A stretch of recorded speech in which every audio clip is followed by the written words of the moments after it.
recording. Okay, so greetings, comrades. Thank you for joining us today. I'm just going to talk a little bit about who is hosting this panel. It is the Coalition for the Elimination of Imperialism in Africa. This coalition is a multi-continental alliance of organizers. The coalition emerged last summer from the immediate necessity to have a united response from African people in defending the sovereignty of Niger when it was threatened with the military invasion after the overthrow of the neo-colonial president Bazoum. Even with this specific reality, the coalition is an anti-imperialist and socialist movement in defense of all African people's struggle for liberation and self-determination. We have three defining objectives. One of them is to inform the international public about the anti-colonial struggles that are sweeping Africa and provide an anti-imperialist perspective of the region's development. We want to develop solidarity networks for anti-imperialist organizations based in Africa to support their struggle on the front lines. And finally, organize international campaigns in solidarity with those anti-colonial struggles that are sweeping our continent. My name is Prudence. I am based in Canada and I organize with United African Diaspora, and I'm also a member of this coalition, and I will be interpreting today. Today's webinar will be highlighting African women organizing in Africa. We're going to be discussing the strategies and challenges of organizing for Pan-Africanism while confronting patriarchy. And our moderator today will be Inemese Richardson, and she is based in Burkina Faso, and I'm going to allow her to introduce herself after I translate all of this into French.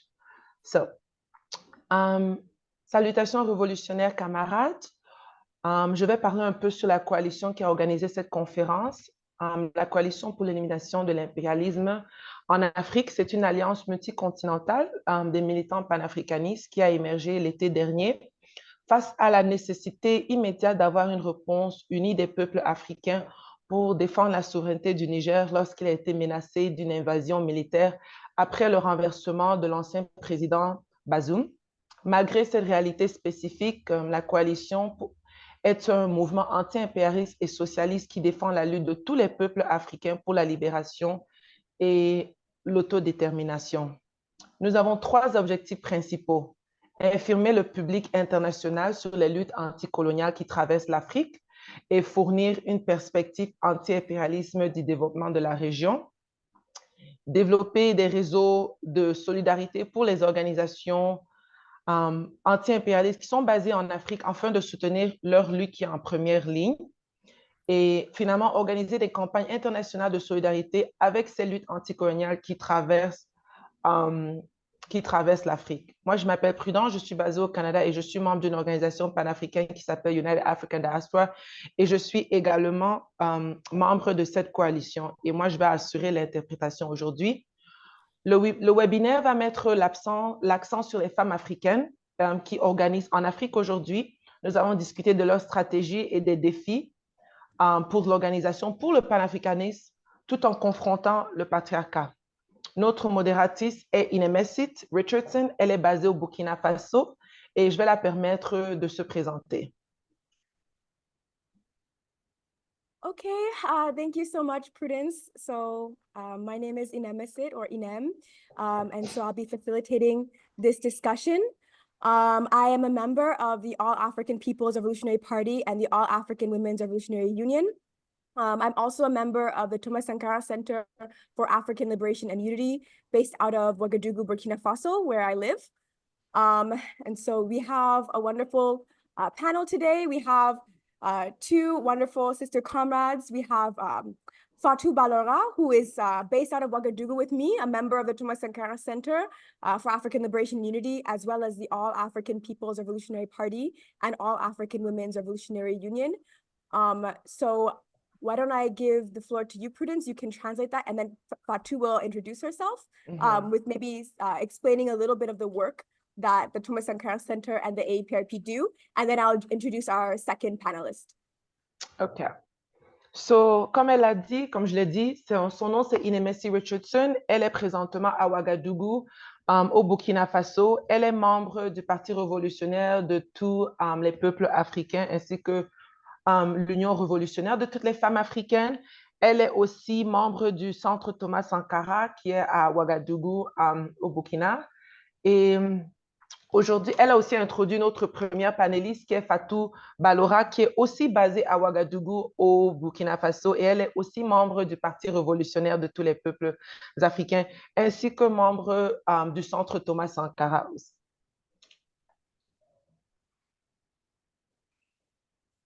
Alors, Fatou, tu peux dire quelques mots concernant les activités du PRTPA et le centre?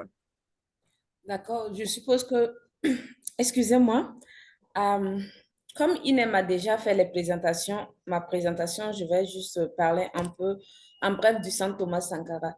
Le Centre Thomas Sankara, on peut voir, c'est un peu une branche, disons une section comment on appelle ça, du PTPA au Burkina.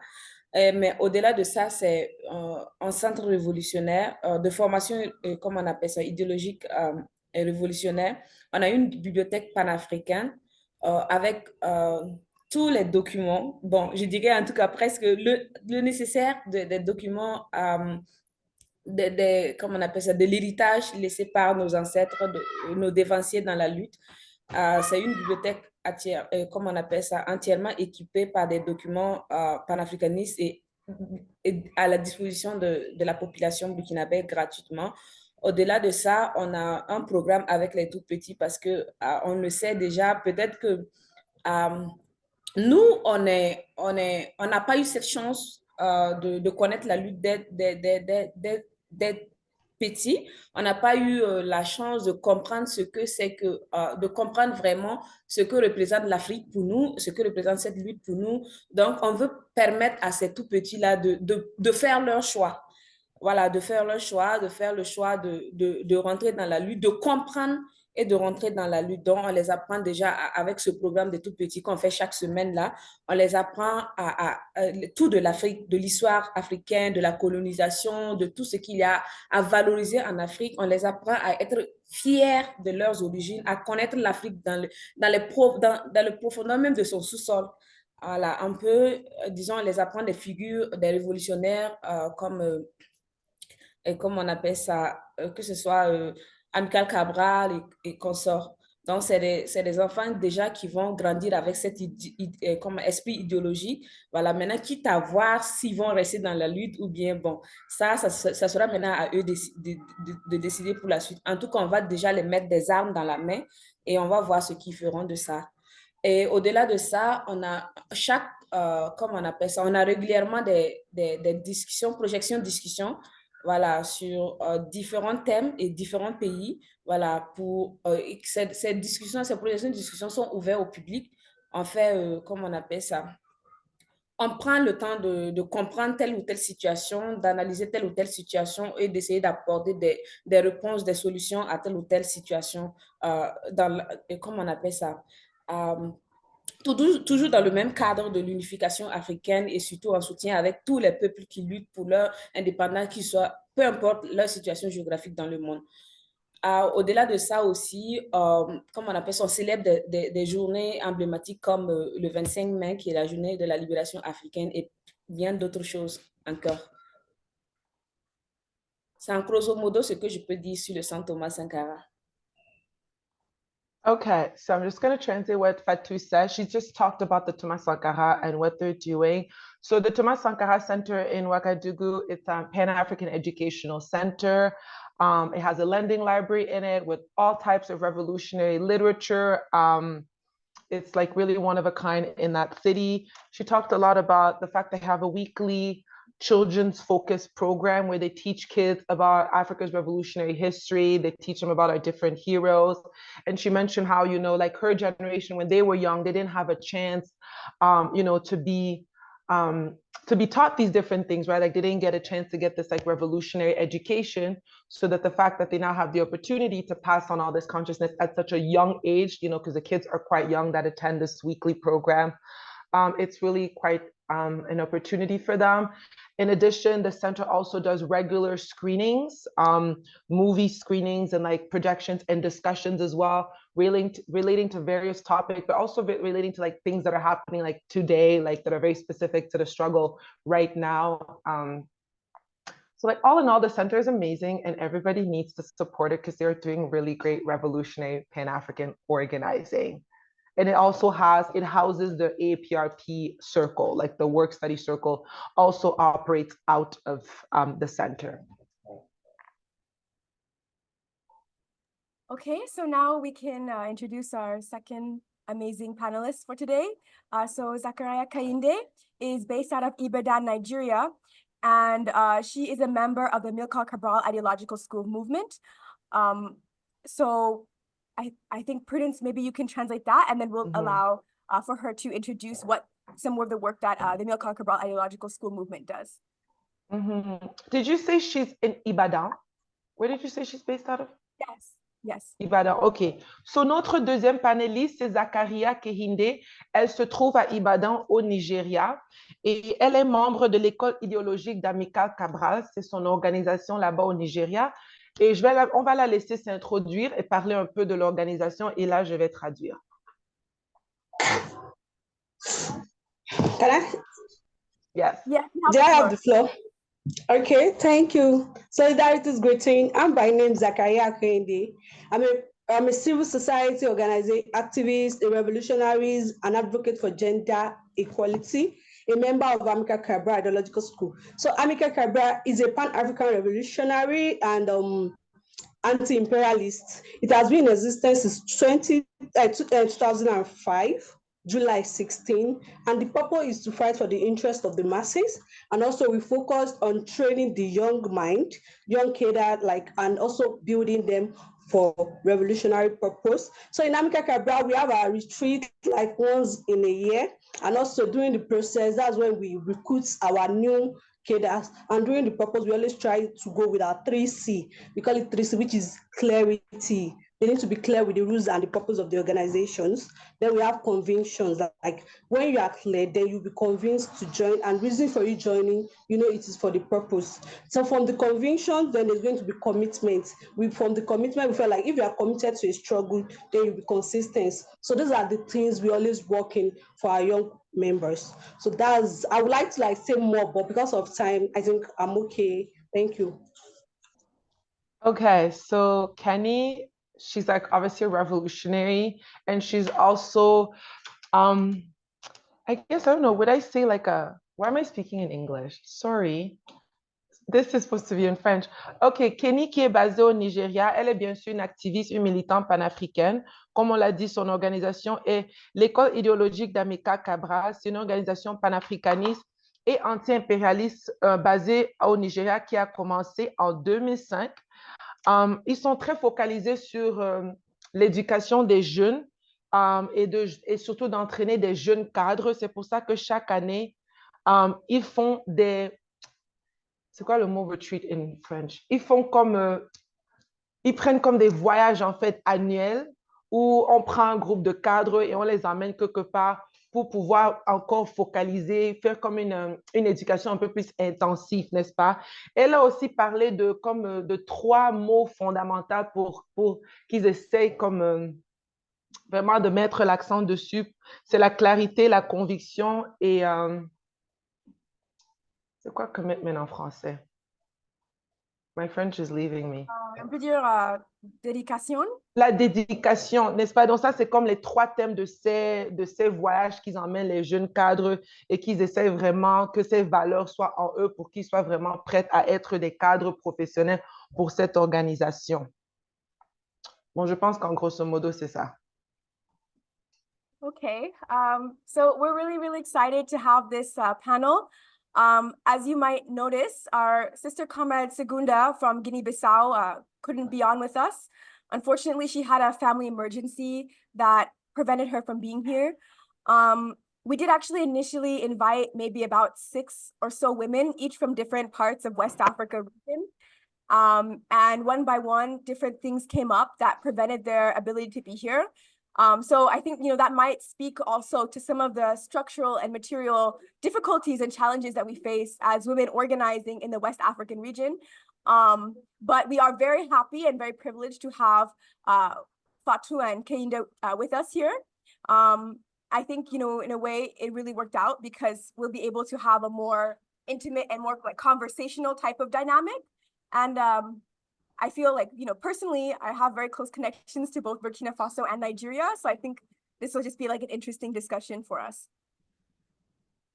Thank you, OK. Comrade. So, originalement, on était supposé avoir plusieurs femmes, en fait, sur cette panel. Le chiffre original, c'était même supposé être cinq sœurs. Mais tout à petit, on a perdu plusieurs membres. Et ce matin, on a même une autre sœur, ne pouvait pas encore nous rejoindre, celle qui était sur le poster. Mais on trouve que le fait que nous avons cette difficulté, en fait, même de recruter des femmes pour un webinaire comme ça, en fait, ça parle un peu aux difficultés que les femmes ont d'être engagées, n'est-ce pas? Parce qu'on a eu d'abord même la difficulté de pouvoir les avoir ici. Donc oui, la panel va être un peu plus courte. Il y a moins de personnes qui vont parler, mais INEM va profiter pour rendre ça un peu comme un peu un système comme de conversation. Surtout qu'on a la chance que INEM, elle est connectée au Nigeria où Zakaria vient et elle aussi carrément au Burkina Faso où Fatou est. Donc, elle a une bonne liaison en fait entre les deux.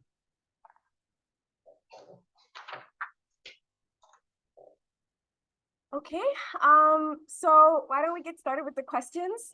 So the first question comes out of a lot of discussions I've been having both personally with Fatou, as well as, you know, I was in Nigeria in December. Unfortunately, Zakaria and I didn't get to meet face to face because I couldn't make my way to Ibadan during my time there. But I did have some discussions with numerous people, and we did chat a little bit.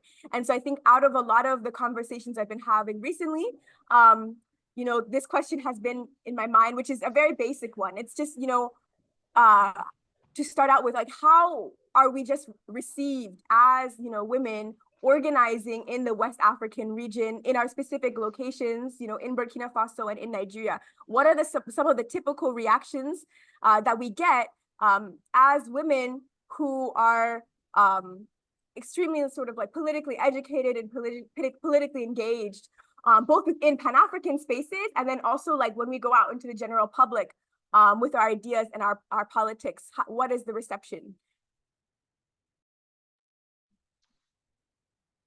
Je vais juste translate la question. Elle est en train de demander, bon, en fait, c'est quoi les réactions que les femmes africaines, les femmes panafricanistes, quelles sont les réactions typiques des gens à leur égard, que ce soit dans les espaces panafricanistes, militants, révolutionnaires et même juste au grand public, dans les espaces de tous les jours? C'est quoi la réaction que les gens ont face à vous, face à votre développement, votre conscience qui est plus élevée politiquement, n'est-ce pas?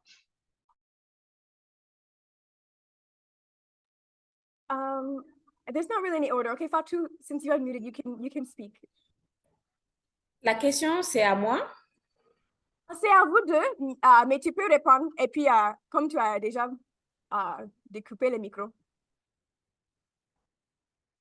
D'accord. Déjà, je peux dire que c'est pas simple, c'est pas du tout évident d'être, comme on appelle ça, une femme dans la lutte, surtout personnellement au Burkina, je ne sais pas pour les autres, mais personnellement au Burkina, c'est pas du tout simple. Parce que on dit, puisque ici, on dit que la femme doit, disons, être soumise, ne pas remettre en cause ce que l'homme dit. Du genre, elle doit être douce. Et douce, on ne peut pas être douce comment on appelle ça, en remettant en cause ce que l'autre dit, ou bien on ne peut pas être douce en vouloir comprendre, en vouloir réagir à d'autres choses, en vouloir prendre position. Ça, c'est déjà pas possible. Du coup, ça, c'est déjà écarté. Et de là, on trouve que il faut voir que même les femmes, c'est pas que les hommes, même les femmes qui ne sont pas dans la lutte, taxent les femmes qui sont dans la lutte de vouloir se masculiniser, en fait. Voilà, de vouloir être, de vouloir se prendre pour des hommes, de vouloir porter le pantalon comme on a l'habitude de le dire. Et au-delà de ça, pour les femmes dans la lutte, pour avoir, par exemple, une relation en tout cas, disons, amoureuse, un peu stable, c'est un peu compliqué parce que étant dans la lutte, il y a des choses qu'on comprend, qu'on arrive à, comment on appelle ça, des choses qu'on ne supporte pas. Parce qu'au-delà de cette lutte, c'est vrai, on est dans une lutte pour l'émancipation de l'Afrique, la libération totale de l'Afrique, mais c'est également une lutte anti-patriarcat. Donc, évidemment qu'il y a des choses que nous, on comprend qu'on ne supporte pas. Et là, c'est c'est comme si on bouleversait complètement les codes, voilà, les codes de la société actuellement. Et ça, en ce moment, on est passé pour comment on appelle ça, le mouton noir. Voilà, en quelque sorte, le mouton noir qui brise les codes, qui n'est pas une femme mariable, qui n'est pas une femme soumise, qui n'est pas, qui est tout en partie, qui n'a pas le temps pour sa famille, qui n'aura pas le temps pour ses enfants, qui ne peut pas gérer une vie de foyer et blablabla et blablabla. Donc, c'est pour dire que c'est pas évident. C'est pas évident d'être une femme dans la lutte, surtout au Burkina, mais comme on est dedans, bon, on fait avec.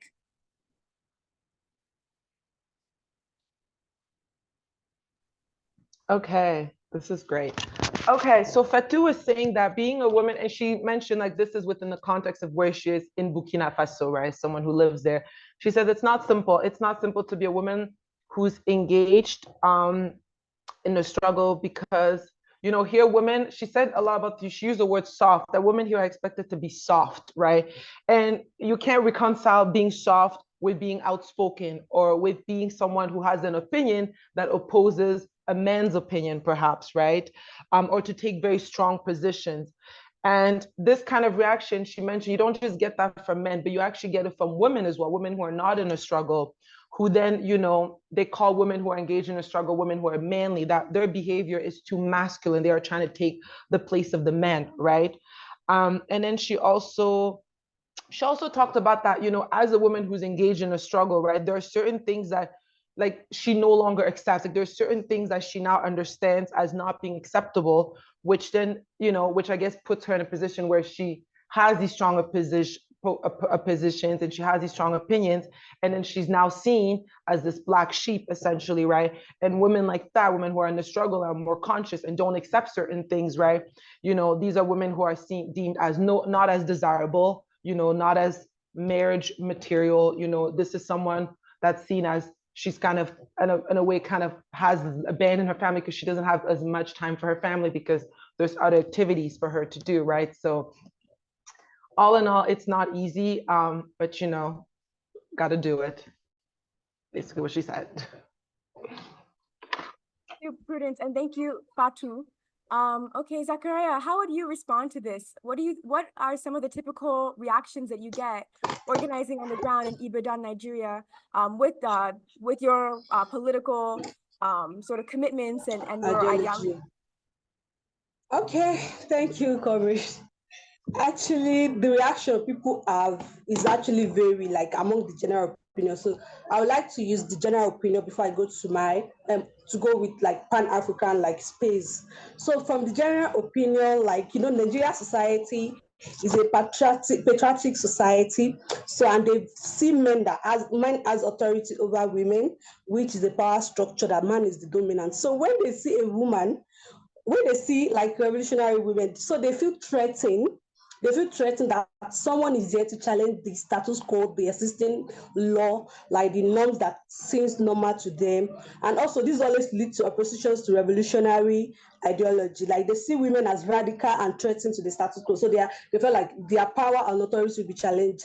And they see with such women as someone that she can't have a settled family because there's no how the man will be like, you cannot be submissive as a woman, that you are in struggle. So they also, due to the nature of the society, stereotype, prejudice, like people try to be biased and discriminate against you and see you as one of like someone like the first speaker said, that black sheep, like you are one of those that they see you as enemy. Like even women from even some of my female comrades, like my friends call me, they'll be like, Kenny, why are you doing this struggle? What do you get from it? Like you don't get anything. Like so it's like people opinion when they see any comrade, like any female comrade, they felt like they are actually disturbing the norms of the society. So that's the general opinion. So now people reaction within my movement. I would like to answer based on my experience because my organizations we have always been supportive, and it's like their reaction is always positive because they really love when they see women in actions Like when they see female comrades, it's always their pride that they have a female comrade that can actually challenge the abnormality that people felt is normal in the society. So they always appreciate African women and the struggles and the commitment. And they see us as an empowering figure who challenge the status quo and work towards the equitable society. So it's always been like they always support and encourage women. Like they always, any female comrades among us, they always encourage them because this is what they have been aspiring to, have more female comrades to also come and to challenge abnormality in the society. Thank you. OK. Je vais bon, ce qu'elle a dit, elle a d'abord divisé entre la réaction du public et après la réaction dans les cercles révolutionnaires panafricanistes. Donc, elle a dit que dans la réaction générale, bien sûr, le Nigeria est une société patriarcale, n'est-ce pas? L'homme est vu comme celui qui est le chef de la société, celui qui doit dominer. Et elle a dit que alors, dans le public général, voir des femmes révolutionnaires qui sont très opiniées, c'est comme quelqu'un qui est en train d'essayer comme de challenge le statut de la société, n'est-ce pas? Les femmes là sont vues en fait comme l'ennemi de la société parce qu'ils sont en train de perturber les normes de la société. Donc on voit que ça, c'est même un problème à l'ensemble de la société.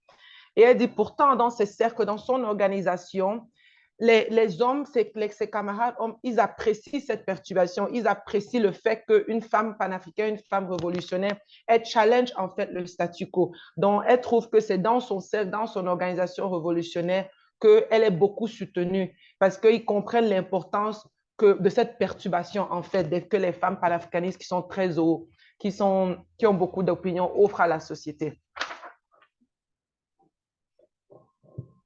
Thank you so much for your response, and thank you for the translation, Prudence. So the second question, so again, I think this is also coming out of some of the things that I have also witnessed and experienced myself, particularly in Burkina Faso. Sometimes even though Burkina Faso is in a state of really heightened political consciousness and mass revolt against imperialism, I have found myself on many occasions at Pan-African events and activities where maybe there'll be 50 people in a room and I'll be the only woman that's there.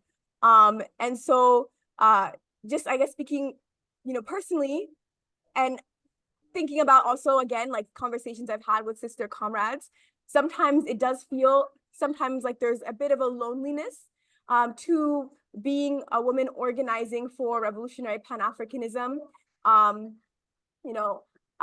least out on the ground in Burkina.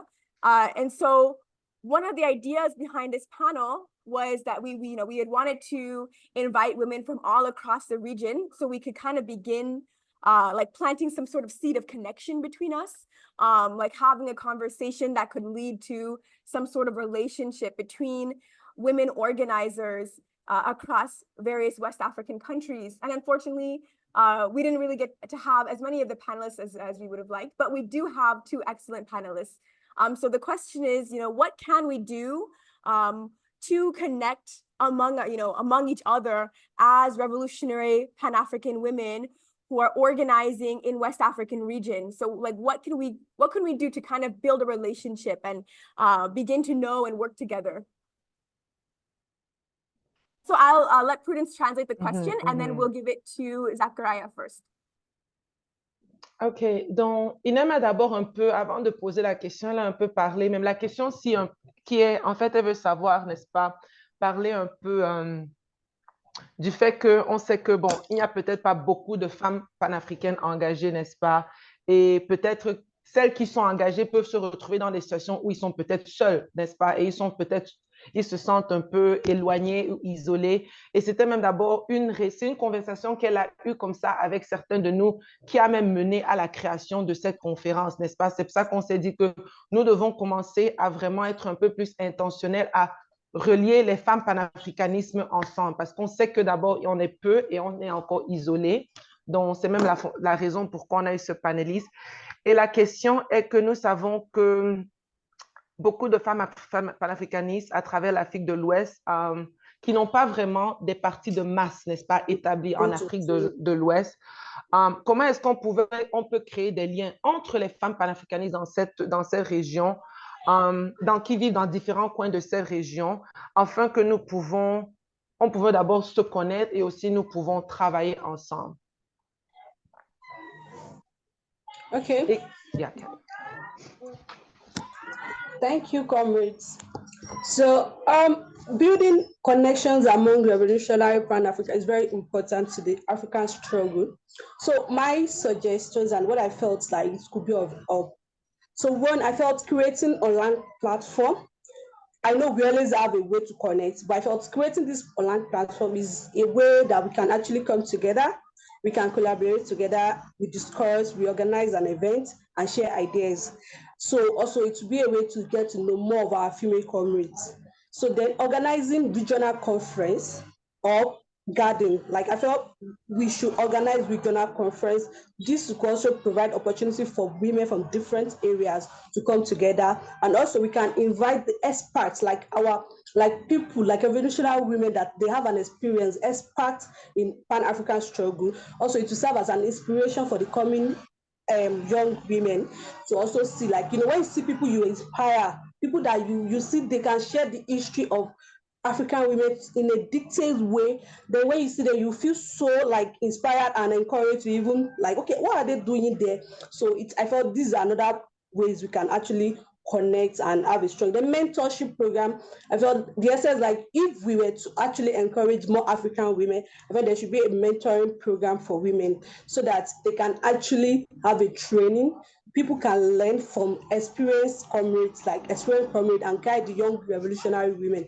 Pair up women with similar interests. It is also actually a way to bring connection, because as we are also connecting, we are also learning from each other's. We are gaining from each other's. The second to the last, I felt facilitating regional visits, like going to each other's space and country to learn about each other's culture. And I think this is what has been existing. We could see in the history of our past hero, Kwame Nkrumah, Thomas Sankara, Willie Mandela, all those, they always go to each other's countries to learn about each other's and also provide the solidarity to each other's. So I thought this is another way. So I would like to make a point. It is important to know that building connections among African women is not something that is easy. It requires active engagement, ongoing communication, and commitment. So we need to be committed and we need to be patient, because it's going to take time, effort, and resources. But I felt if we can actually put our energy and effort into it, then we are going to have a meaningful and a strong connection for Africa cause. Thank you. Wow. OK, je vais traduire ça. Ça, c'était vraiment excellent. Donc, notre sœur, elle nous a donné, en fait, elle a bien réfléchi sur cette question puisqu'elle nous a proposé plusieurs façons dont on peut vraiment surmonter ce challenge. Elle salue d'abord les plateformes comme celle-ci, des plateformes en ligne qui nous permettent de discuter, de partager des idées et même juste d'apprendre à se connaître. Elle a aussi parlé de la nécessité d'organiser des conférences régionales. Comme ici, on est en train de parler particulièrement des femmes africaines en Afrique de l'Ouest, n'est-ce pas? On doit essayer d'avoir des conférences qui réunissent ces différentes femmes qui sont engagées, mais elle a aussi parlé d'ajouter aussi des femmes panafricaines qui sont un peu plus âgées, qui sont dans la lutte pour beaucoup de temps, parce qu'ils peuvent servir comme inspiration, n'est-ce pas, aux jeunes femmes pour voir que voilà des femmes âgées qui sont dans la lutte, qui ont été dans la lutte, ils ont eu des vies complètes, des enfants et tout ça. Et elle a aussi parlé en fait de créer des situations où on peut où ces femmes qui sont engagées depuis longtemps peuvent servir de mentor pour les jeunes femmes, n'est-ce pas? Pour qu'ils puissent les parler de comment est-ce que leurs expériences ont été. Je pense que c'est très important le lien entre les jeunes femmes et les femmes qui sont plus âgées et qui ont engagé, parce que c'est un exemple que c'est possible d'être une femme, d'avoir une vie et de rester dans la lutte. Et elle a aussi cité le fait qu'au passé, beaucoup de nos ancêtres, ils voyageaient, ils allaient se voir, ils avaient des conférences à travers l'Afrique et ils bougeaient pour se rencontrer. Et la nécessité de faire cela, de voyager pour se rencontrer. Et elle comprend que oui, ces choses vont nécessiter beaucoup d'engagement, beaucoup de patience et des ressources et aussi une dédication vraiment très ferme, mais cela est vraiment nécessaire. Donc, merci, Kani.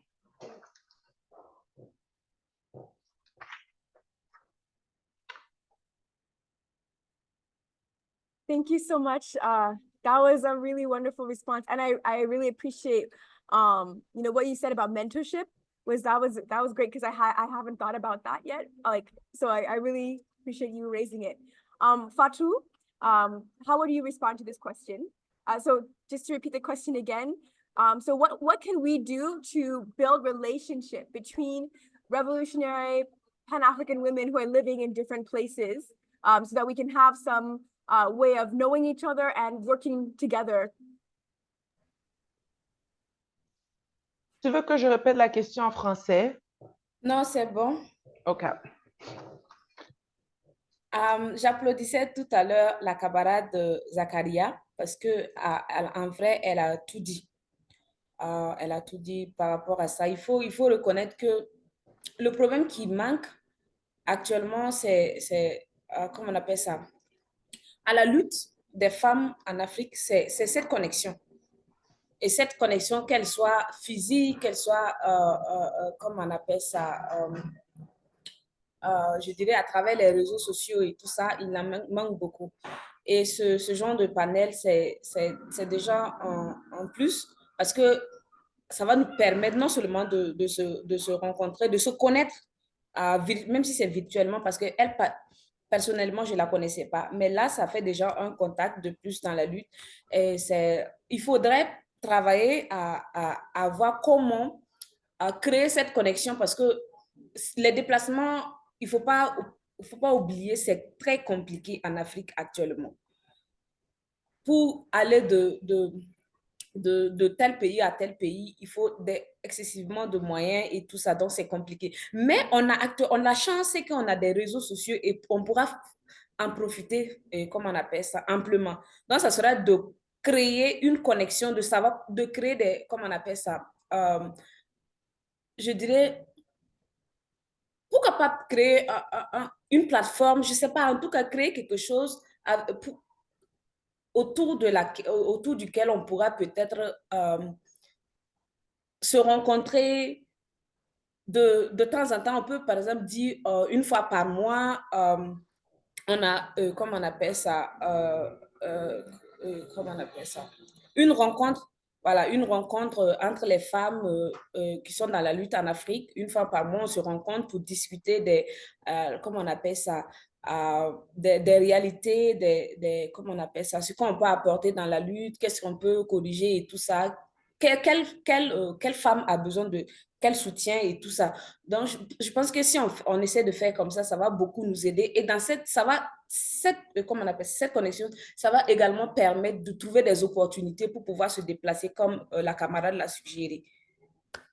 Mm-hmm. OK, one sec. Et aussi, j'applaudis sur la question de mettre comment on appelle ça, les femmes plus âgées, les femmes qui sont dans la lutte, qui ont resté dans la lutte depuis le début jusqu'à maintenant, ou ceux qui sont rentrés très jeunes et qui sont toujours dans la lutte, parce que c'est des expériences, quand on les écoute, qui forgent vraiment. Je peux dire que moi, personnellement, j'ai eu à discuter avec une dame qui a été dans la lutte depuis très longtemps, et après ça m'a vraiment remotivée. Ça m'a donné encore plus de courage, ça m'a montré que je peux, en fait, contrairement à tout ce que les gens me disent, je peux être cette femme accomplie en étant dans la lutte. Donc ça, c'est très, très important. Mm-hmm, mm-hmm, mm-hmm. Okay, excellent answer. Okay, first she was just saying like she really like was clapping for Zakaria because her answer basically said it all. What she said, you know, what's really lacking right now amongst our spaces as Pan-Africanists is like women to women connections, right? Whether it's physical or it's virtual. She speaks about this panel, which, you know, this is great because this panel has given her a chance to meet Zakaria, who she did not know before. She also mentioned that, you know, movement in Africa is not always easy and, you know, it's not always cheap. But in the meantime, we're lucky because we can utilize social media. she talked about, we could decide to pick a space of some type where we can meet on a monthly basis, African, women in the struggle, she means, in order to, be able to just be in touch with each other, talk about, our realities, what are we going through, what are the errors we've been making, and then, what support is needed. And she said this connection, although it may begin virtually, can of course lead to us planning in-person link-ups in the future, right? And she really commends again at the end, the part where Zakaria made about, connecting elders, women who've been in a struggle for a long time with young women. And she talks about her, when she got a chance to meet, I'm assuming this is when she went to Guinea-Conakry, when she got to meet women, Pan-Africanists, who were like older women, who had full lives and who were moms and got married.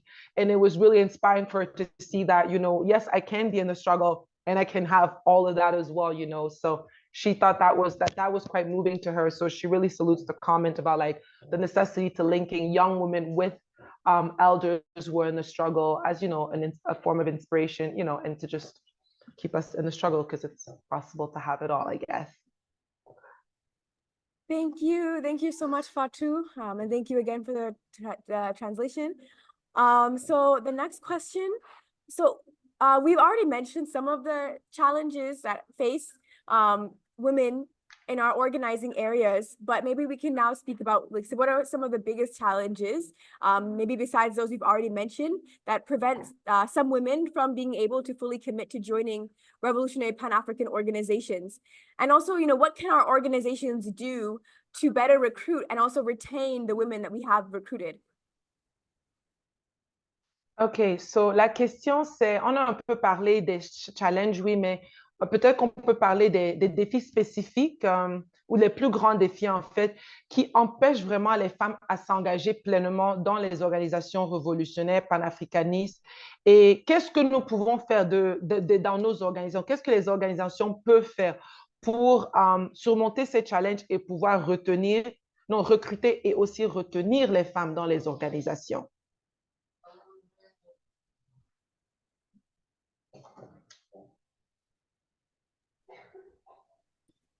Who's asking? Who are you asking to? Why don't we give this to Fatou first? Okay, can I? Okay, no worries. Go ahead. Yes, you can go. Can I? Yes. Yes. Thank you. Okay, sorry, please just give me. Okay, now, okay. Like the challenges is actually varies, but I'll try to make points on the general aspect, like which has from every angle. I think these are what have been happening to us. So, but we must note that women as well as active participate in liberation movement throughout the history, though there have always been a barrier or some challenges which need to be addressed. So I'll try to state the challenges first before I before I talk about what needs to be done. So first, gender role, which is gender biased, and it is a traditional gender roles which creates barrier for women. Like this, like I said in my first question, I said we are in a society that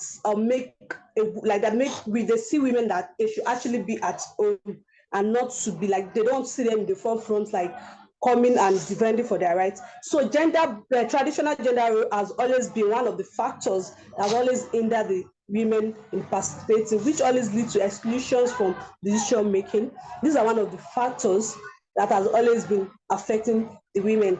Two, safety concern. Another thing we need to consider that some might even be interested in actually joining Pan-African Revolution, but their safety in time is not only about security, about how are they welcome within organizations, because we know that a Pan-African movement is actually basically men organization, like dominant, like it is mainly men. So are they actually welcome? Like, are they actually feel like, can they feel safe? Will they not be like, should they will not harass them? These are the questions we need to ask. Because there was a time, there was a time I went to Abuja. I was the only female among the 15 comrades that went to there. So it's because of the way the guys actually make me feel. They put my interest at first, like they always there for me and like support and try to pay attention to details. But in some organization, did they actually do this for their women, like look after them? Because these are the things we need to consider. That are they, like some comrade, they might say they might actually comrade, but they're actually harassing female comrades too. So all these things we need, these are the questions, these are the challenges that female face. They might not want to say it because they felt if they come out, who is going to believe them that comrade, one of the comrade within the organization actually is harassing them? So safety concerns is one of the challenges that makes women to withdraw, because some might not talk, because we have people that have already joined the organization but they decided to withdraw. Why are they withdrawing? There's something might have happened that they didn't feel comfortable with, but they won't say it because the society might not believe them, especially the revolutionary space. They might not believe them. So me, if I'm going to a program, I know I'm always free with my comrades. They don't see me as a female. We see ourselves as a comrade. So also those are the consigns. Then commitment, like someone said that, like I think one at the second my comrade sister actually said something. We need to understand that as a women, the biological factors that make us not to be, like always make us at times inactive. That's one of another things we need to consider. We need to go, because as a woman, if a parent, I'm sorry, let's say we have a comrade who is pregnant, we can't expect such comrade to be fully active, because that's the biological factors that has already been existed. So there are some challenges that actually hold women, but aside from the gender role, the society, but these are biological factors. But we comrade, are we also giving them space to actually give them that space for them to like that period that they need? So we can't just conclude that because women are not at that moment, we feel like because they are not active at that moment means that they are actually not active. We sincere as a comrade, we're actually also not being sincere with our female comrade. We need to understand the gender differences. And these are also one of the challenges that some female comrades cannot even freely come. Like, okay, they said, okay, female, we need like some people will say, hey, you are a female now, and you are also fighting for the interest. That you need to be always active and always ready to do this. No, we can't actually. We have some biological factors too, which is also one of our challenges. That one is against us already. But we as a comrade, we actually need to calm down and give them space to actually eat from that.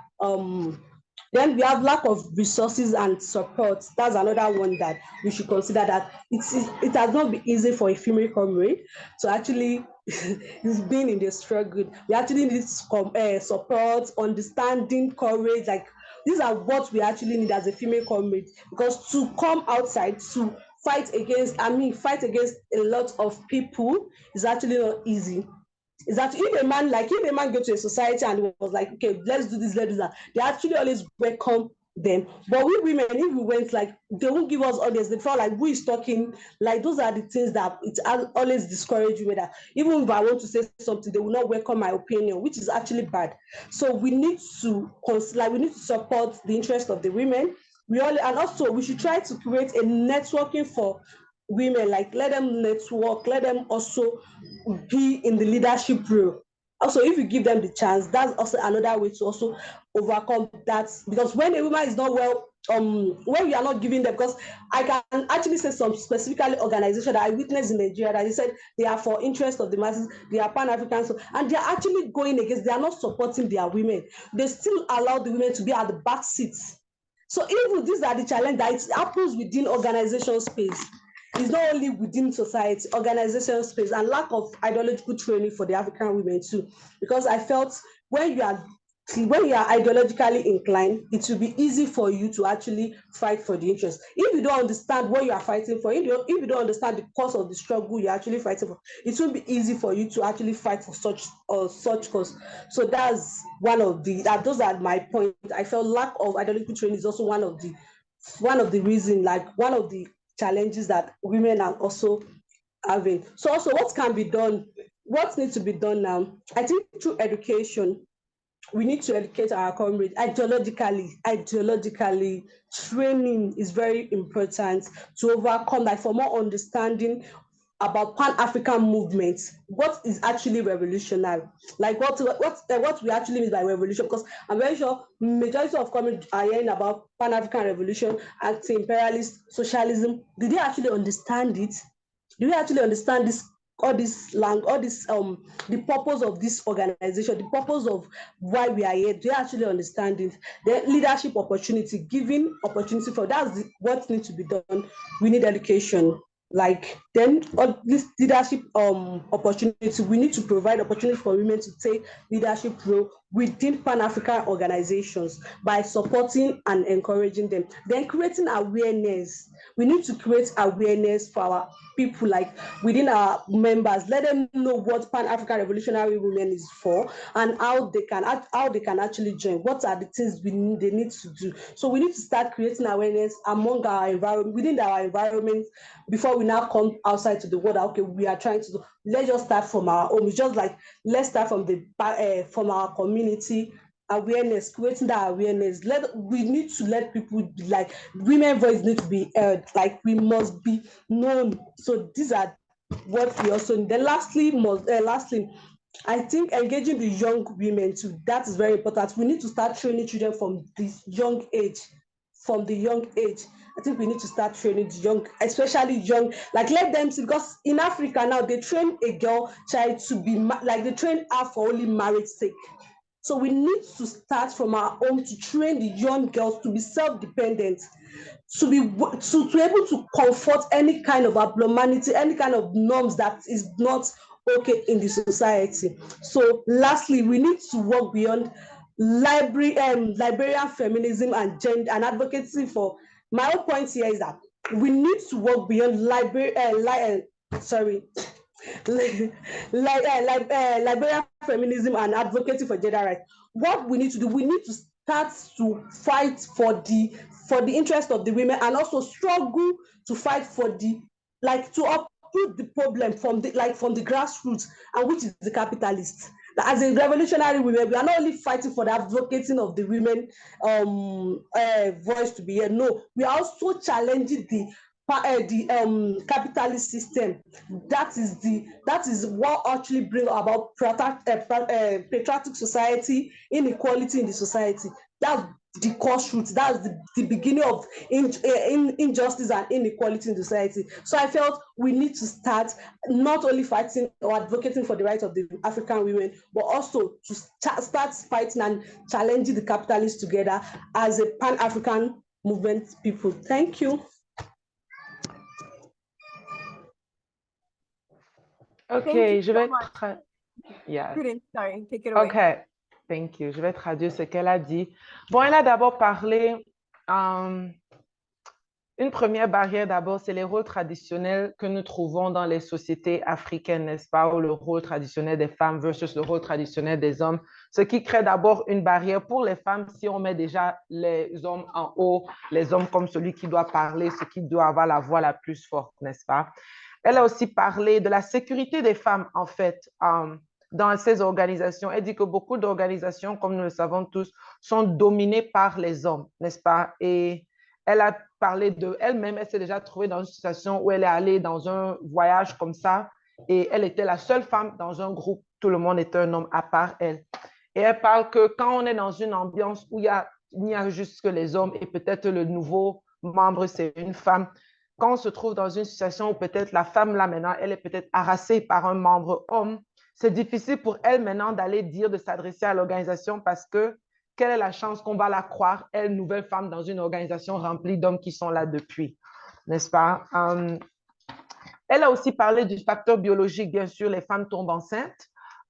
Et quand elles sont enceintes, elle parle, est-ce qu'ils sont même vraiment encadrés? Est-ce les organisations comprennent que comme femme enceinte, elle a moins de capacité, elle a besoin de plus de soutien?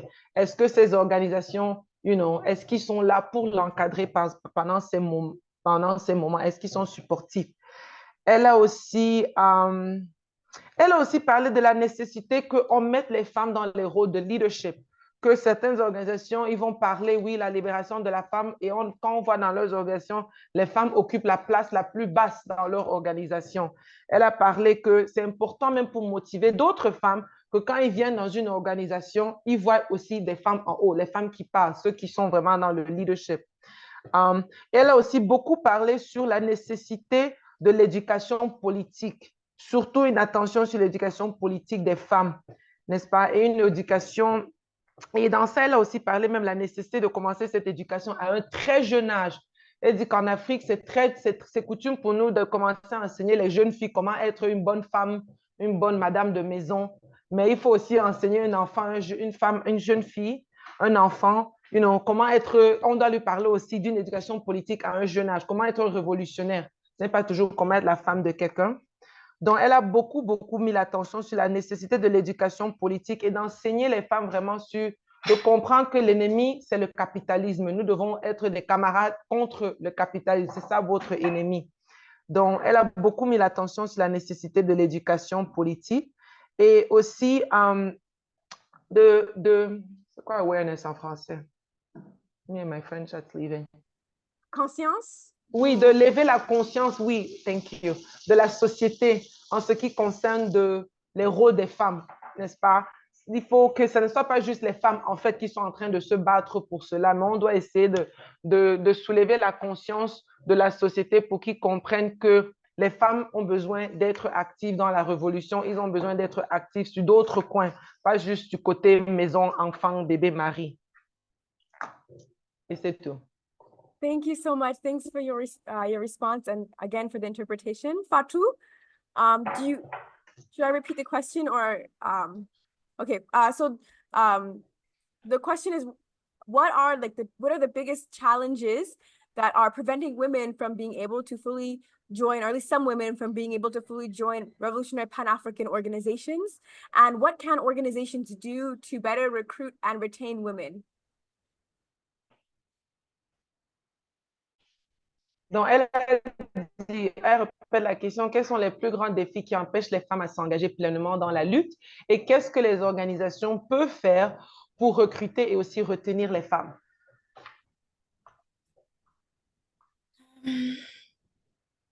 Je dirais, comment on appelle ça, l'un des problèmes pour recruter et puis maintenir les femmes dans la lutte, c'est déjà les responsabilités sociales qui lui sont incombées en fait. Parce il faut reconnaître que la femme, c'est tout. Elle est tout, ça veut dire qu'elle doit s'occuper de la maison. Suppose, on prend un exemple, quand je prends un exemple d'une femme qui est dans la lutte et de son mari aussi qui est dans la lutte. Les deux sont dans la lutte. Mais en fait, les responsabilités de la femme dans la lutte sont limitées parce que, en fait, les responsabilités de la famille lui sont incubées, en fait. L'homme, je veux dire, en fait, la société traditionnelle, surtout en Afrique, elle fait de sorte que la femme, peu importe ses responsabilités, ses charges professionnelles, elle a les responsabilités, les charges de la famille. Je me plains tout le temps, et quand je prends l'exemple dans ce sens-là, même des femmes qui ne sont pas dans la lutte, mais des femmes qui essaient de travailler, d'avoir une autonomie, une indépendance financière. Je prends généralement cet exemple, je dis, l'homme, il est marié, on a un couple, un homme et une femme, les deux sont mariés, les deux ont un boulot, et les deux commencent le boulot à 7h30, et les deux descendent à 17h. Et la femme se lève à 4h, doit se lever à 4h pour nettoyer la maison, préparer le petit déjeuner, apprêter les enfants pour aller à l'école. Pendant ce temps, le mari dort pour se réveiller peut-être à 6h, se laver, prendre le petit déjeuner que la femme a préparé et partir au boulot, souvent déposer les enfants ou pas même, ou même pas, comment on appelle, aider la femme à arranger ce qu'il a bu. Même sa tasse de café qu'il a bu, ça est sur la table. Il part, les deux sortent, ils courent, ils partent au boulot. La femme travaille, mais souvent même les charges de la femme même sont plus que les charges de l'homme au boulot. Mais malgré ça, ils descendent à 17h. La femme court soit pour aller chercher les enfants ou aller au marché, faire le marché, venir cuisiner, arranger la maison, laver les enfants, les apprêter pour qu'ils mangent, pour qu'ils prennent, comment on appelle ça, ils révisent. Pendant ce temps, l'homme, il est venu, soit il a quitté le boulot, il s'est assis avec ses amis en train de boire un verre, soit il est rentré se laver, et puis ressorti pendant que la femme est en train de se débattre, et puis ressorti, comment on appelle ça, prendre un verre avec des amis. Vous pensez que ces deux-là, même si la femme elle est super puissante, vous pensez que les deux peuvent avoir les mêmes rendements au boulot? C'est pas possible. Donc, c'est déjà la question de la place, la question du rôle de la femme dans la société pose problème. Il y a plein de femmes qui veulent rejoindre la lutte. Mais quand elles regardent leur situation, c'est impossible. C'est impossible. Déjà, celles qui sont mariées, elles n'ont pas l'autorisation soit de leur mari, de leur conjoint, soit les charges sont un peu très compliquées à gérer, ne peuvent pas gérer la famille, gérer le boulot et gérer la lutte en même temps. Et celles qui ne sont pas mariées, elles ont très peur de s'engager pour ne pas, comme on le dit, pour ne pas être passées pour une femme non mariable. Donc, ça, c'est déjà un aspect très, très, très, très important comment on appelle ça, de l'ensemble des femmes dans la lutte. Et deuxièmement, je dirais l'éducation. L'éducation, pas seulement politique, mais une éducation globale de conscientisation, parce qu'il faut que la femme prenne conscience de son pouvoir, de son plein pouvoir, prenne conscience en fait, de sa nature en tant que femme, pas en tant que, comme la religion et les sociétés veulent nous faire croire que la femme a été créée en soutien à l'homme. Il faut qu'elle prenne conscience qu'elle a été créée en tant qu'un humain à part entière que l'homme, et qu'elle est libre de ses choix, elle est libre de ses ambitions, elle est libre de prendre, de faire ce qu'elle veut de sa vie et de prendre les décisions, de s'affirmer tel qu'elle le veut. Elle le veut. Et déjà, une fois que ça va entrer dans la tête des femmes, elles vont comprendre que leur bonheur, leur épanouissement ne dépend pas d'un homme, et que elles vont comprendre que la religion, les traditions, comme on appelle sociétales et tout ça, sont patriarcats. Quand elles vont comprendre tout ça, je pense qu'on n'aura plus à aller dire à une femme de rejoindre la lutte.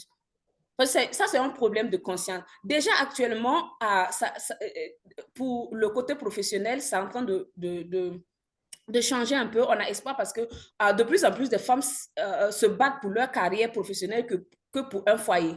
Et ça, c'est déjà un pas. Et avec ça, avec cette conscience, je pense qu'à l'avenir, on aura plus de femmes dans la lutte parce qu'elles vont comprendre que c'est pas aux hommes, c'est pas à la société de décider de la place qu'elles doivent occuper. Quand on prend, par exemple, l'exemple de Thomas Sankara, pendant la révolution au Burkina, mais les femmes étaient là dans la révolution parce que leur place était, comment on appelle ça, leur place était claire. Elles ont compris que leur position dans la lutte, comment on appelle ça, elles ont compris leur rôle dans la lutte, dans la révolution. Voilà pourquoi elles étaient comment on appelle, au centre de la révolution. Donc, il faut que on amène les femmes à comprendre leur rôle, leur place dans la lutte, dans la révolution. Il faut qu'elles comprennent que si elles veulent vivre libre, si elles veulent vivre épanouies et tout ça, il faut qu'elles comprennent qu'elles-mêmes, elles sont déjà, elles sont sous, comment on appelle ça, sous, je dirais, excusez-moi, il y a mon chat qui me dérange trop ici. Disons, elles sont dominées parce que les hommes sont dominés par l'Occident et en même temps, elles sont dominées par l'Occident et elles sont également dominées par les hommes. Donc, d'abord, il faut qu'elles comprennent que pour elles arrivent même à être libres des hommes, il faut qu'elles soient dans la lutte pour que déjà la société africaine soit libre de l'Occident et en même temps poursuivre avec cette lutte comment on appelle ça, de la liberté des hommes. Donc, ça, c'est déjà, c'est un des aspects qu'il faut, comment on appelle ça, qu'il faut voir, des aspects qui empêchent les femmes de rejoindre la lutte. Maintenant, pour amener les femmes à rejoindre la lutte, c'est comme je l'ai dit, c'est juste essayer de conscientiser, essayer d'expliquer, de faire comprendre. Et pour faire comprendre, il faut aller vers les femmes. Il faut sortir. Je trouve que les organisations ici sont pas trop entreprenantes dans ce sens-là. Ne vont pas vers les femmes pour, comment on appelle ça, pour les expliquer ce qu'elles doivent comprendre. Ce leur fait comprendre leur place dans la société.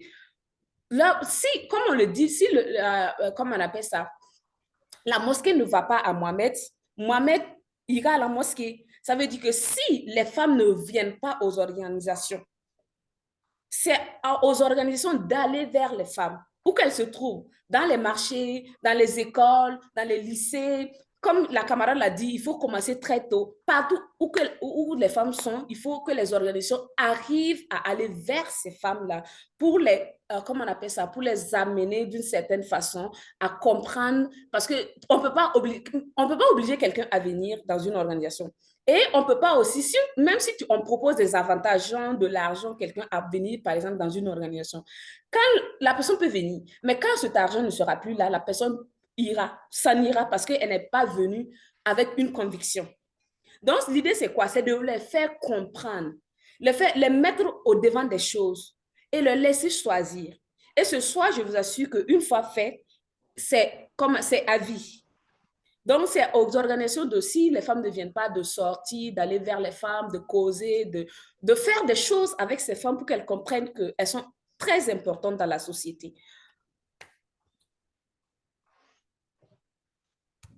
Okay, wow. That was quite the answer. Let me try to do my best to honor her. Okay. Okay, I'm gonna honestly tell the story that she told because I think it's really good the way she actually the way she said it. She like gave this example essentially of like imagine a couple who are both in organizations or something, right? No, actually no, imagine a couple who work at the same place, right? And they work from 7 a.m. to 5 p.m., right? The woman has to wake up at 4:30 in the morning, right? Because she has to get the kids ready for school. She's got to make breakfast, clean up the house before she goes.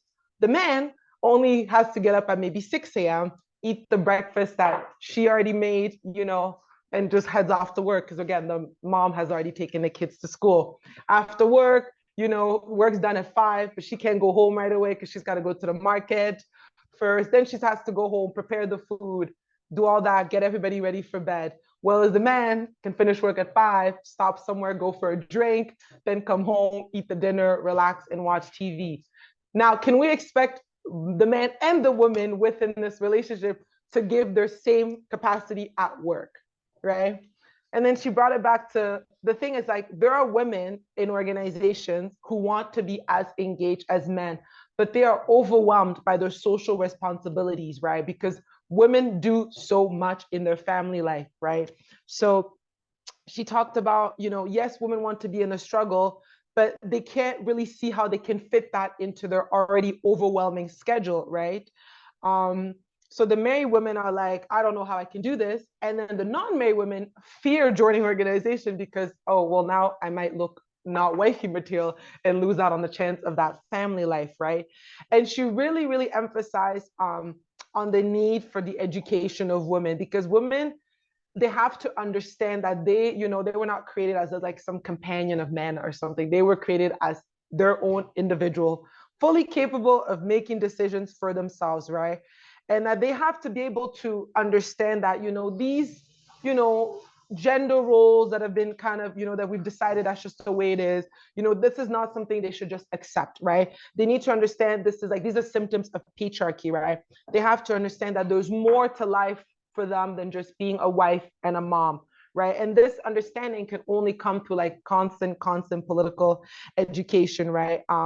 They need to understand, and she gave the example, of course, when Thomas Sankara was the president of Burkina Faso, the emphasis he put on the necessity for women to be in the struggle. They have to understand that it's like a necessity, right? They have to be in the struggle because if they are, as individuals, as women, are ever going to be free, she said, they need to first liberate Africa, right? So it's kind of like they got to be in the struggle.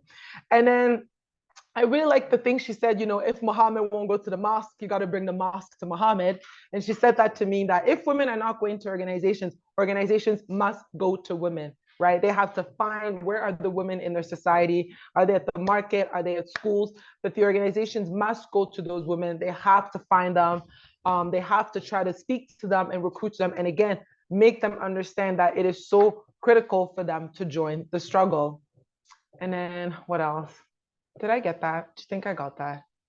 I think that was the gist of it, basically. It was great. Yeah, those were both amazing responses. I really like these responses because I feel like sometimes when we talk about what are the challenges facing our recruitment of women, or like, you know, what can we do to address patriarchy? We do typically tend to hear a lot about like the ideological struggles around, you know, how people are conditioned to think about men and women's role in society. And we tend to talk a lot about like the aspects of education that are necessary. But I really like that both of the speakers pointed out that it's ideological, but our ideology, where does our ideology come from? Our ideology is material. It's based in a material reality. So we have to both do like the education aspect, but we also need to restructure our organizations and restructure our society to be able to pick up certain weight, or to be able to like address certain ways that like that labor is sort of being unfairly sort of distributed. So I really like that we are able to touch on like both of the ideological and material aspects of patriarchy. I know that our guests probably have a lot of questions, so why don't I let Prudence translate that part, and then we can maybe open for Q&A. Oh, You have to translate that part. I don't know how to say all that in French. Il n'y a pas de problème. Je dis qu'en fait, j'aimais beaucoup ces réponses parce que souvent, quand on pose des questions de le problème avec le patriarcat et la subjugation des femmes, on a l'habitude de parler juste de l'aspect idéologique et l'éducation. Et c'est vrai, ça c'est une grande partie. Mais on oublie en fait que la culture, l'idéologie, c'est lié à la réalité matière, en fait, nos conditions de matière aussi. Alors, on doit faire l'aspect de l'éducation, comme vous avez dit, mais j'aimais beaucoup que vous avez aussi expliqué qu'il faut aussi changer les structures, comme les divisions de travail dans la société, les manières que, en fait, nos organisations s'adressent, en fait, à ces conditions matérielles différentes entre les femmes et les hommes dans un système patriarcal. Et aussi, maintenant, on va ouvrir pour les questions. Alors, si les gens ont des questions, maintenant, vous pouvez écrire ça et on va faire une question-réponse.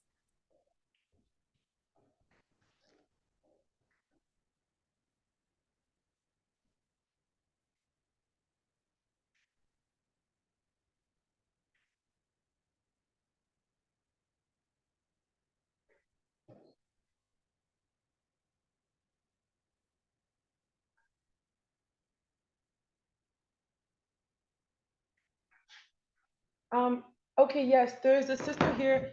Is Sohuna? Yes. Yeah, bonsoir, bonsoir, merci pour la parole. I cannot speak good English, and I am happy for the work what you are doing in the organization, and I want to know how is the organization African Women, who is the basis for this organization. La base, le siège de cette organisation, c'est où? Laquelle? African Women. Ou bien c'est pas une organisation? On a deux organisations ici.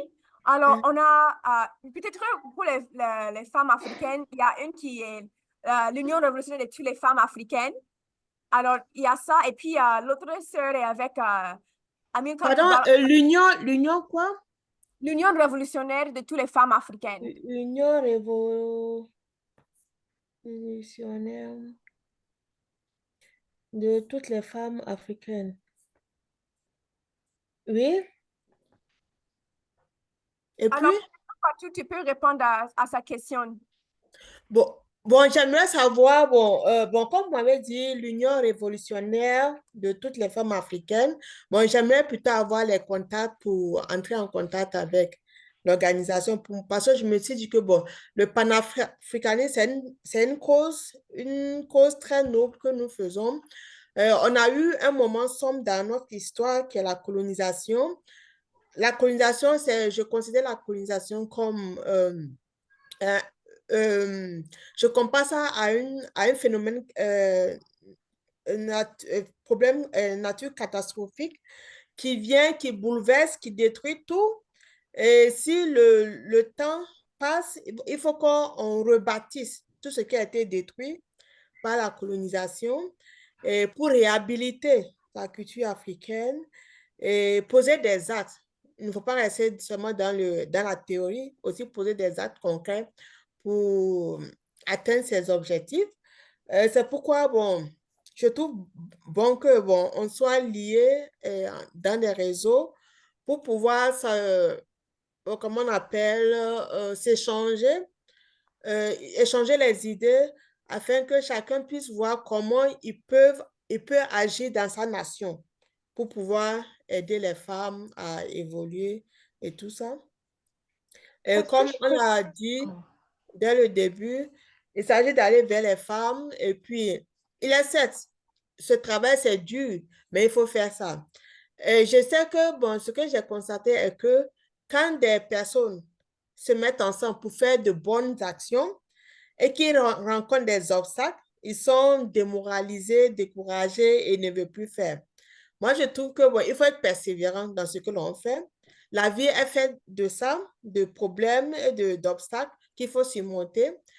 Et quand je prends l'exemple des voleurs, par exemple, les voleurs savent qu'il y a la police, qu'on met en place des mesures pour les surveiller ou bien pour les traquer, mais ils ne se découragent jamais.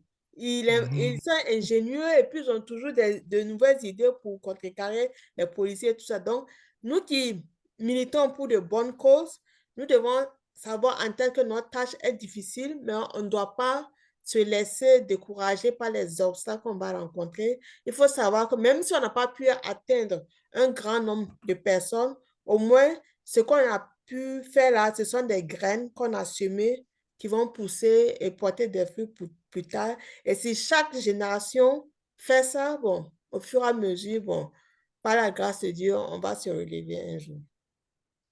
C'était mon apport. Je peux savoir, vous êtes localisé où? Bon, je suis togolaise d'origine, mais je vis actuellement en Allemagne. Ok, je vais un peu traduire. So, our sister is from Togo, but she's currently living in Germany. So she kind of had, at first, she was actually asking about what women organization are organized this, because that she was interested to hear more about the All African Women's Union. So, peut-être que vous pouvez mettre votre email dans le chat et une des sœurs qui fait partie de cette organisation va vous contacter. OK. So one of the sisters from the APRP can reach out to her.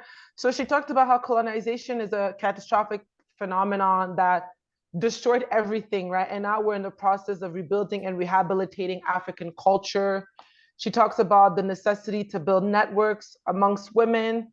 And, she recognizes that often women come in and leave the struggle because, something might happen. There might be like a tragedy that falls and it pulls us out of the struggle, right? But we have to persevere, because we have to be able to not get discouraged through these obstacles. And then she gave a funny analogy of like thieves who like continue, like even though, they know the police is after them, they keep finding new strategies to like outsmart the police and keep stealing. So we have a noble cause, so we can't, get discouraged.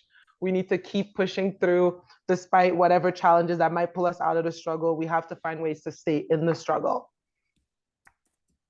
Oui, parce que bon, je suis écrivaine, je continue s'il vous plaît, je suis écrivaine. J'ai écrit des livres pour sensibiliser la population africaine sur certains faits. Et puis aussi, dans le cadre de la révalorisation ou bien la réhabilitation de la culture africaine, j'invente aussi des jeux avec des personnages africains, les héros, les élites africaines qui ont lutté contre la décolonisation, qui ont fait des inventions dont bénéficie le monde parce que ce sont des gens à qui on doit rendre hommage et qu'on doit faire connaître à la population noire pour qu'ils sachent qu'ils ont des modèles à suivre au lieu de toujours se tourner vers des peuples étrangers qui ne les aiment même pas. Okay, our sister is also a writer. She's been writing a lot on different revolutionary African women, and just general figures of the revolution as a form of, raising the consciousness of people where she's at, teaching them about their great history.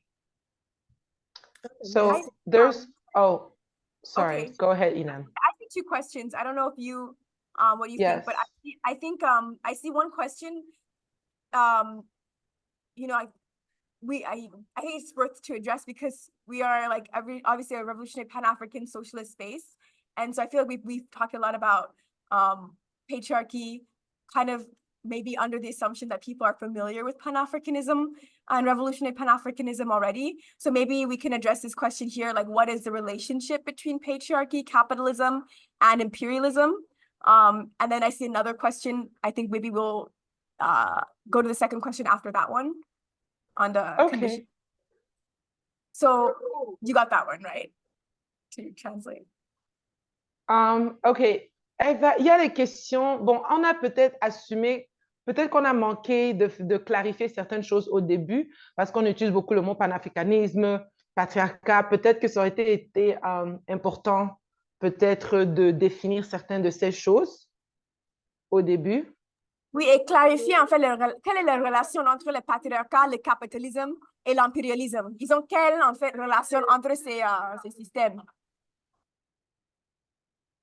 Oh, c'est ça la question en fait. That is the question for them. Okay. Yeah, like what is I think we're getting questions about like what is sort of the relationship between what we're talking about and then this like capitalism and imperialism.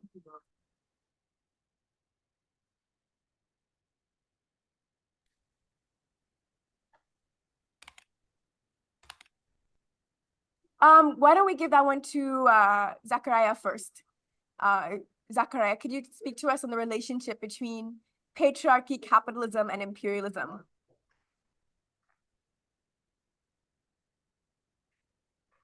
Okay, I'm coming. Okay. No, the question was the relationship between. Please, can you repeat the questions? The relationship between patriarchy, capitalism, and imperialism. Okay, capitalism is when we're talking of capitalism, it means taking like I'll use a simple term because that's what I felt like using a simple way to break it down. When talking of capitalism, these are the people like when one person holds the means of production, like one individual wants to control the means of production to himself. What imperialism means like power, like is a practice of a country extending its power influence over another country territory, like colonization. That's imperialism. So what actually brought about everything, whether imperialism, whether patriotic, is capitalism, because capitalism is an unequal treatment within the society. To me is like sorry, I want to look the English I want to bring, like it's like depriving people of their own rights. That's what capitalism, because when the means of production is in the hands of the few people and the majority are suffering, that's deprivation, that you're trying to deprive people of their own rights, their own entitlement. So imperialism is like capitalism comes like is the foundation of all, whether patriotic society. So when the colonial masters I'm sorry when the colonial masters now see that they see, okay, the way they could actually, because if you could see in the history, according to Thomas Sankara, he said in any developing country, if there is no emancipation and total liberation of African women, then the society will still continue to be underdeveloped. And these white people, they've already seen that, okay, the way they can actually get Africa is by also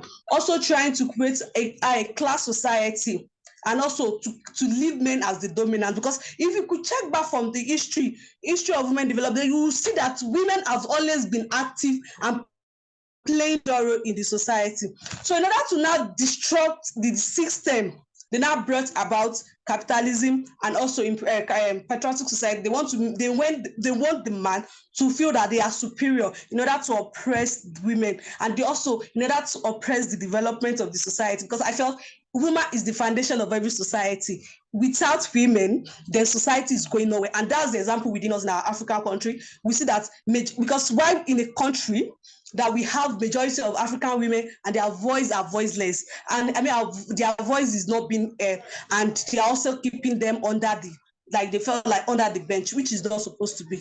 So before we can have a society that is strong, that is developed, that is active, then we need to have involved the women. It is important to involve the women. So I think the beginning of everything is the capitalism. I hope I'm able to justify and answer the questions. Thank you.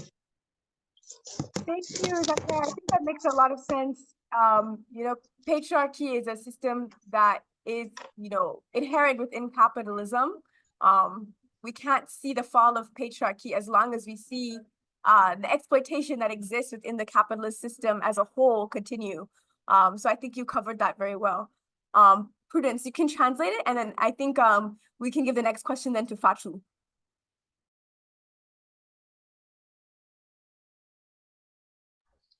Bon, je crois, bon, comme pour résumer, bon, c'est clair que, bon, nous au moins, on croit qu'on assume que le patriarcat, c'est un système qui est inhérent du capitalisme, et on comprend le capitalisme comme un système dans lequel une petite minorité élite s'empare du système de production, de toutes les capacités de production, et les travailleurs, ceux qui travaillent, c'est eux qui, en fait, ils n'assument pas les profits de ce qu'ils produisent, n'est-ce pas? Ces profits vont à une petite minorité. Et nous, on voit que dans ce système, dans ce système d'abord où nous avons cette minorité qui contrôle tout, on sait que dans cette majorité qui souffre déjà, les femmes souffrent encore plus, n'est-ce pas? Et nous voyons que ce système a été un système qui a été emporté vers nous en tant qu'Africains. Ce n'est pas quelque chose qui ressort de la société africaine.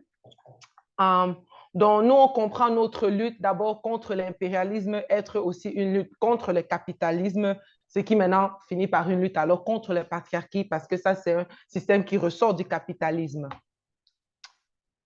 Bon, je crois que c'est quand même un bon Thank you so résumé. much. So I think we'll give Fatou this question here. It says, what are the conditions of African children and youth in your area? Can you share their political development? Oh, very good question. OK, ça c'est pour toi, Fatou. Je can see the question. C'est quoi les conditions des enfants africains et des jeunes africains dans ton coin où tu es? Et comment est-ce que tu peux nous parler un peu de leur développement politique? D'accord. Juste avant de répondre à cette question, j'aimerais ajouter à la question précédente, à la réponse de la camarade Zakaria. Moi, je voudrais dire que pour comprendre la relation entre le patriarcat et l'impérialisme, le capitalisme, il faut comprendre le fonctionnement, la nature. Quand vous prenez le patriarcat se base sur quoi? C'est sur, je dirais quoi, la force de travail. C'est sur la force de travail que tout le patriarcat, le nœud du patriarcat se base en fait. Et quand on prend également le capitalisme, c'est sur la force du travail. Ça veut dire, par exemple, quand on prend le patriarcat consiste je dirais quoi? Sous-humaniser, même si ce mot n'existe pas, je vais le créer, à sous-humaniser par exemple la femme parce qu'elle est, comme on le dit, le sexe faible. Donc déjà, on voit déjà le mur qui est là entre la femme et l'homme qui tourne autour du patriarcat, qui est la force de production, la force physique et tout ça et tout ça.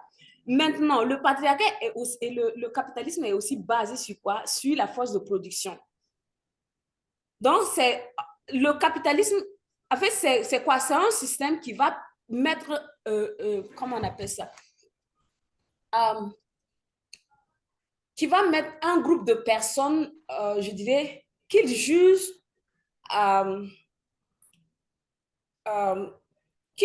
assez, comment on appelle ça? Assez valide pour, comment on appelle ça? Si tu veux, je peux t'aider. Pour avancer, oui, pour avancer un peu dans leur quête comment on appelle ça, d'exploitation et de richesse. Du coup, le capitalisme consiste à exploiter les hommes et les hommes, à leur tour, doivent exploiter les femmes pour se sentir hommes en quelque sorte.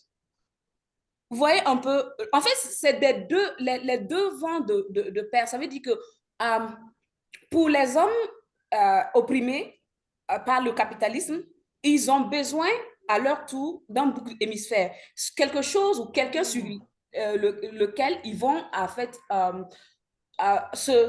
comment on appelle ça, se jeter pour faire une comparaison, je dirais, pour, comment on appelle ça, pour pour se donner de la valeur, pour se donner de la valeur, pour se donner comment on appelle ça, en tout cas de l'importance. Et ça, c'est la femme dans la société. C'est la femme que les hommes opprimés ont pensé à opprimer à leur tour. Donc, déjà, quand on prend le patriarcat et le capitalisme dans ces deux sens-là, on voit déjà la corrélation. Donc, pour arriver à tuer le capitalisme, il faut arriver à tuer le patriarcat. Et pour arriver à tuer le patriarcat, il faut arriver à tuer le capitalisme. Les deux vont de pair et les deux sont, comment on appelle ça, complémentaires. Maintenant... Wow. Oh. Non, s'il te plaît, Fatou, je ne pourrais pas si tu continues. Parce que maintenant, tu as adressé l'autre question, donc laisse-moi d'abord interpréter ça.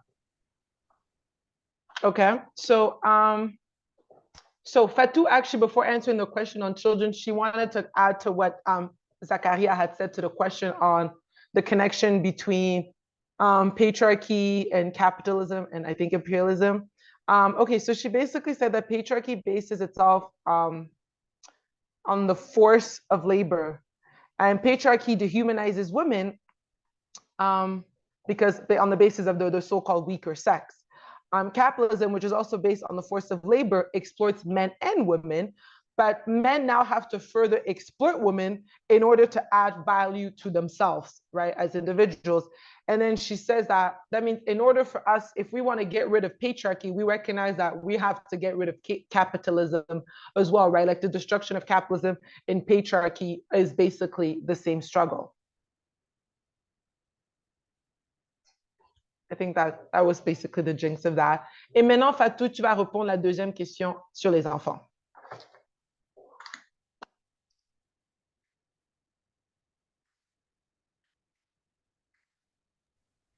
Je dirais ici, on est toujours comment on appelle ça? Dans le néocolonialisme. On est toujours dans la colonisation et dans l'après la colonisation. C'est pour dire quoi? Même quand on prend le cursus scolaire, qui est le nœud, la formation qui est le nœud d'une civilisation, il faut reconnaître que ce cursus scolaire même est erroné. Ce cursus scolaire même est, je dirais, à la limite, on ne sait pas si c'est un cursus destiné à notre pays, au pays dans lequel il est, comment on appelle ça, mis en place, ou c'est un cursus destiné aux pays qui ont eu à coloniser ces pays. Parce que c'est vraiment, quand on regarde le cursus, c'est tout sauf un cursus qui va permettre à la jeunesse de prendre conscience, de s'autonomiser, de comprendre d'où ils viennent et où ils veulent aller. Là, donc ça, déjà, je vais dire que ça ne permet pas à la jeunesse, aux enfants et aux jeunes de mon pays, comment on appelle ça, de comprendre les réalités de leur pays, de comprendre le passé de leur pays et de comprendre là où ils doivent amener le pays. Et au-delà de ça, il faut reconnaître que la question de, justement, ce cursus, c'est comme si ça a été mis en place pour détourner, comment on appelle ça, en son sens, l'attention de cette jeunesse. Parce qu'aujourd'hui, quand vous prenez, par exemple, le cas, par exemple, des étudiants, quand vous arrivez à l'université publique à Ouaga, ici, mais les gens, en fait, c'est tellement, la vie est tellement compliquée. Déjà, le cursus est mélangé. Et quand on sort aussi, le chômage fait de sorte que les jeunes n'ont pas la tête à penser à la politique. Ils n'ont pas la tête à penser à qu'est-ce qui ne va pas, qu'est-ce qui va. En fait, ils veulent juste manger, ils veulent juste se loger, ils veulent juste vivre, ils veulent le minimum pour vivre. Donc, la lutte actuellement, la lutte maintenant est devenue une lutte de survie et non une lutte de libération. Comment on appelle ça? L'énergie des jeunes, ils donnent ça dans la quête de survie, dans la quête individuelle de richesse, que dans la lutte de libération, sans comprendre que cette quête de survie-là dépend de cette quête de libération. Donc, pour ça, je vais dire que, pour être franche, comment on appelle ça, l'état d'esprit de la jeunesse des enfants dans mon pays n'est pas vraiment tourné vers la politique, n'est pas vraiment tourné vers, comment on appelle ça, la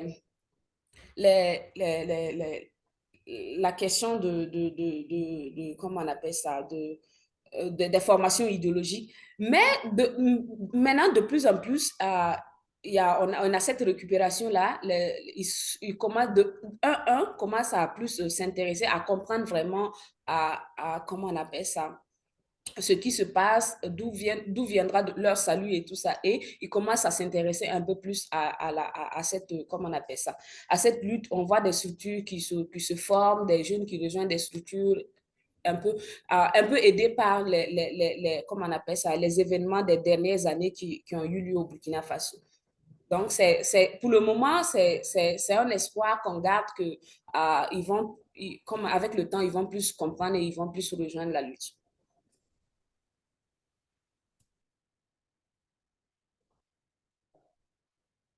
Okay, so like I'm just gonna repeat the question. So it was, what are the conditions of African children and youth in your area?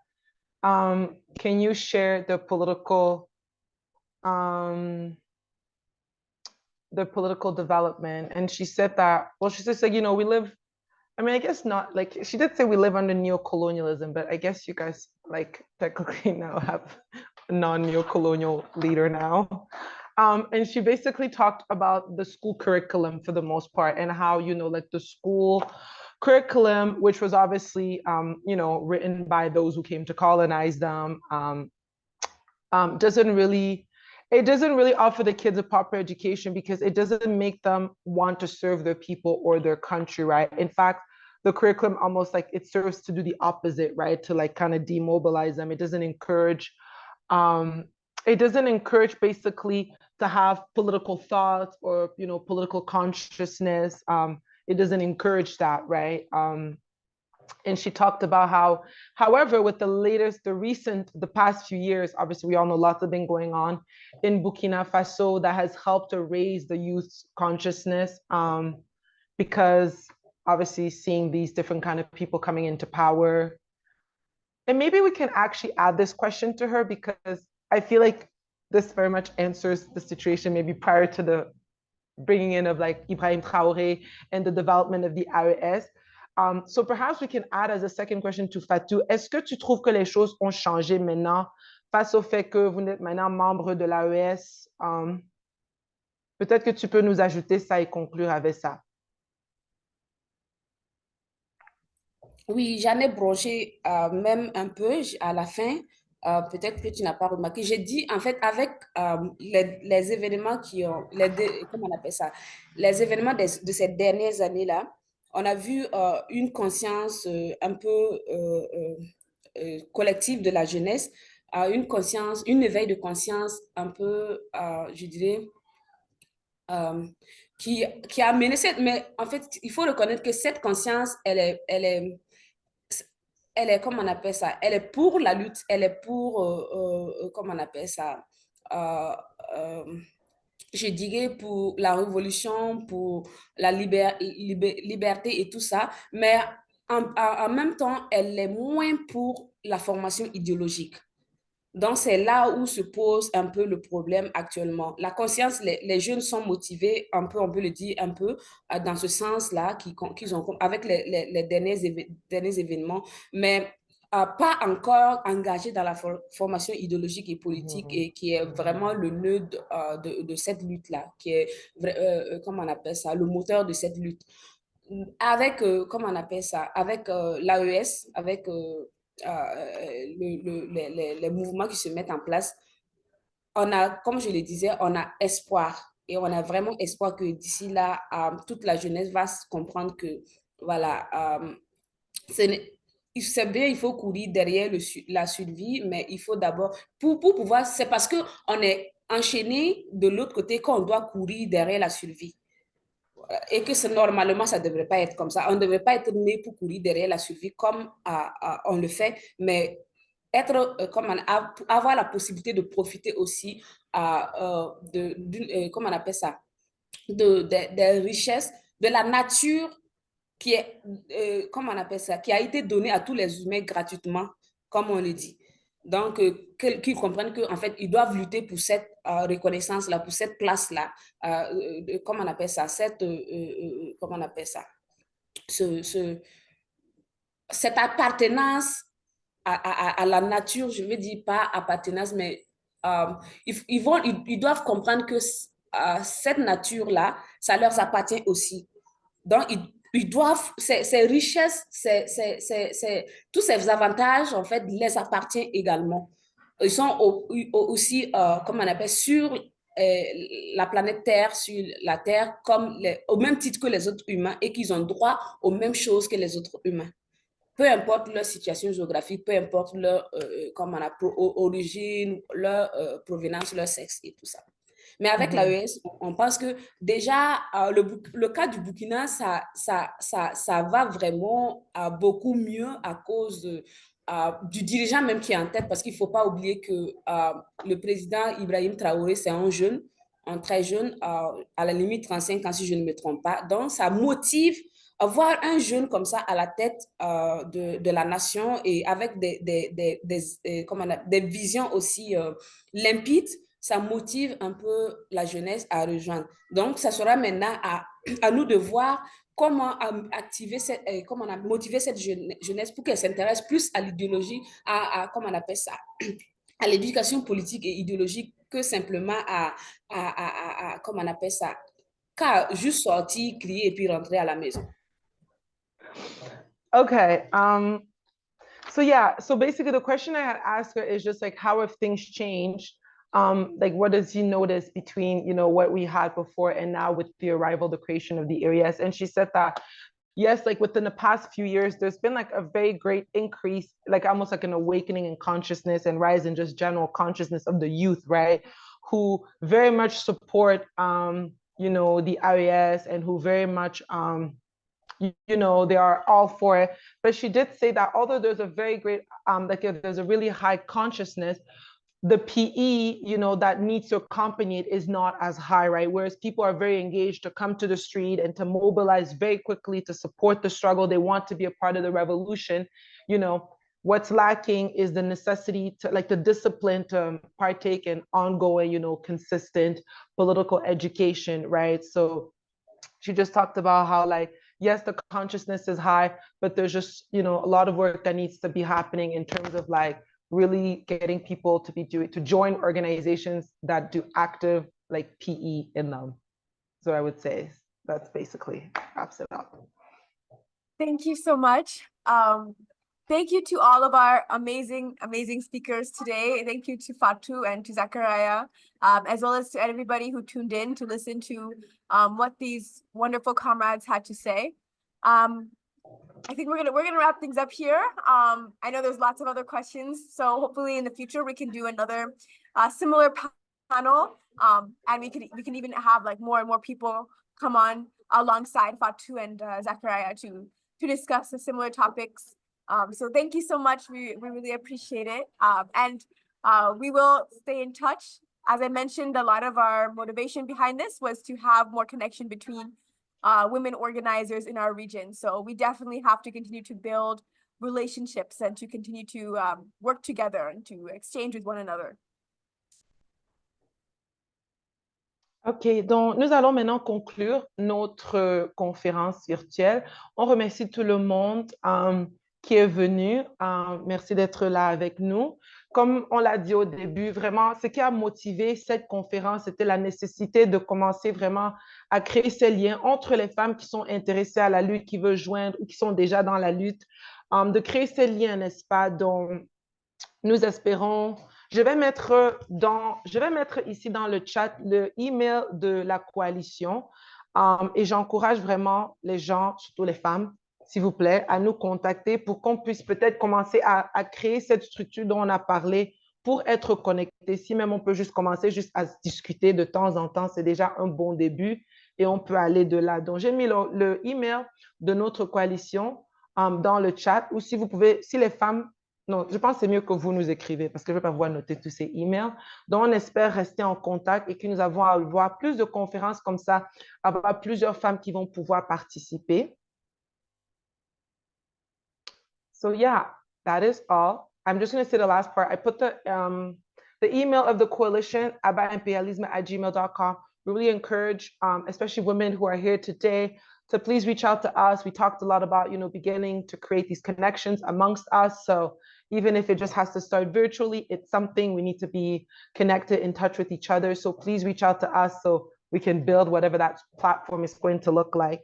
But yeah, that is everything. Thank you very much, everybody. Bonne soirée et merci d'être venu. Vive la révolution. Viva!